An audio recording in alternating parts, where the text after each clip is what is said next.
अस्सलाम वालेकुम। आज हम हमारे यूट्यूब चैनल ITMSS जिसमें मैं आपका कोच मुईसा शेख। अगर आपने अभी तक हमारा चैनल सब्सक्राइब नहीं किया तो अभी सब्सक्राइब करके बेल आइकन ऑल कर दें ताकि आप हमारे आने वाली किसी भी वीडियो से महरूम न रह सकें। आज का जो टॉपिक है वो बहुत इम्पॉर्टेंट है। आज हम आपको सिखाएंगे कि आप लोग कैसे विंडोज़ करते वक्त हार्ड डिस्क से पार्टीशन बना सकते हैं।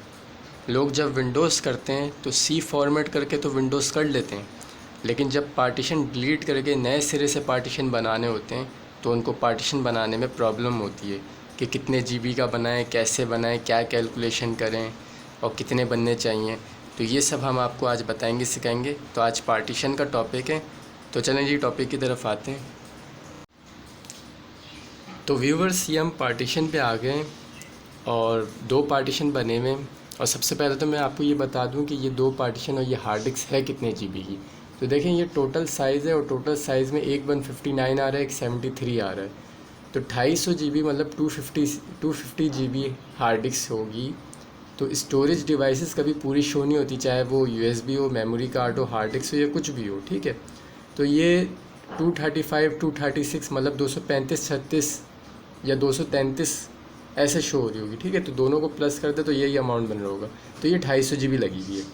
अब इस पर आप दो पार्टीशन बनाए, तीन बनाए, कुछ लोग चार बना लेते हैं, लेकिन जो सही बात है वो ये है कि आप प्राइमरी 3 पार्टीशन बनाएं, ठीक है। और अगर 1 TB 2 TB बहुत ही बड़ी हार्ड डिस्क है और ज़रूरत है तो 4 पार्टीशन बना लें, वरना कोई भी हार्ड डिस्क हो 3 पार्टीशन सही रहते हैं, 2 भी सही रहते हैं। एक तो सही रहेगा नहीं क्योंकि एक में तो विंडो हो जाएगी, तो फिर विंडो ही में आप डेटा रखेंगे तो कल को विंडो करप्ट होगी तो क्या करेंगे, ठीक है। तो 2 पार्टीशन 3 पार्टीशन इनफ, इससे ज़्यादा नहीं कि आप 4-5 बना लें। 3 पार्टीशन बेहतरीन होते हैं और 2 भी सही रहते हैं, ठीक है। 4-5 की ज़रूरत नहीं है। तो जैसे कि आप टैब के बटन से भी पार्टीशन डिलीट और फॉर्मेट कर सकते हैं, माउस से भी कर सकते हैं और शॉर्ट की से भी कर सकते हैं। तो मैं आपको माउस से करके दिखा देता हूँ, ठीक है। ये मैंने इसको भी डिलीट किया, ये C डिलीट हो रहा है। सबसे ऊपर जो पार्टीशन होता है वो C होता है और सिस्टम भी लिखा आ रहा है तो हमें यूँ भी पता चल रहा है। ये D पार्टीशन डिलीट कर दिया, ठीक है। पार्टीशन वो डिलीट करके बनाते हैं जिनका डेटा नहीं होता, और जिनका डेटा होता है वो सिर्फ C फॉर्मेट करके विंडो कर देते हैं, ठीक है।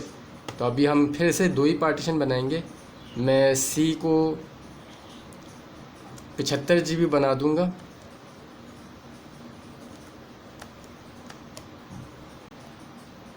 ये 75000, ठीक है। तो इसमें इस तरह से बनेगा क्योंकि ये MB का हिसाब आ रहा है ना।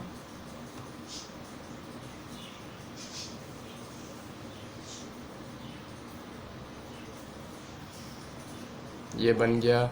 75 का बनाया तो 72 का बना, ठीक है। अब वही अमाउंट आ रही है 160 के करीब, ये दूसरा बन जाएगी, ठीक है। अप्लाई कर दिया, कुछ नहीं किया।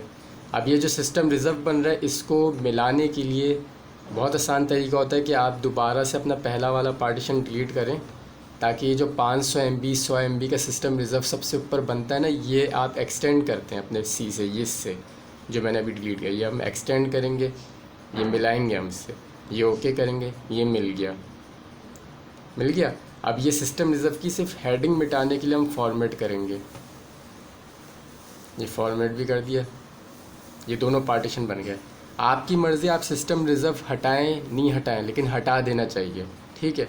पार्टीशन तो दोनों बन गए थे उसी वक्त, लेकिन सिस्टम रिज़र्व बन रहा था तो उसको बनाने के लिए हमें सबसे पहला पार्टीशन दोबारा डिलीट करके एक्सटेंड कराना होता है, फिर हेडिंग रिमूव करने के लिए फॉर्मेट कराना होता है। तो आपकी मर्ज़ी, आप सिस्टम रिज़र्व मिटाएं, आपके हटाएं या नहीं हटाएं, लेकिन हटा देना चाहिए, ठीक है। अब ऑटोमेटिकली यहाँ सिस्टम भी लिखा आ गया, ये हमारा विंडोज़ का पार्टीशन होगा और ये हमारा डेटा का पार्टीशन होगा, ठीक है।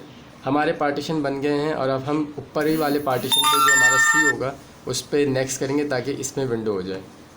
ये विंडो शुरू हो गई, ठीक है। तो ये था हमारा आज का टॉपिक, पार्टीशन बनाना सीखें।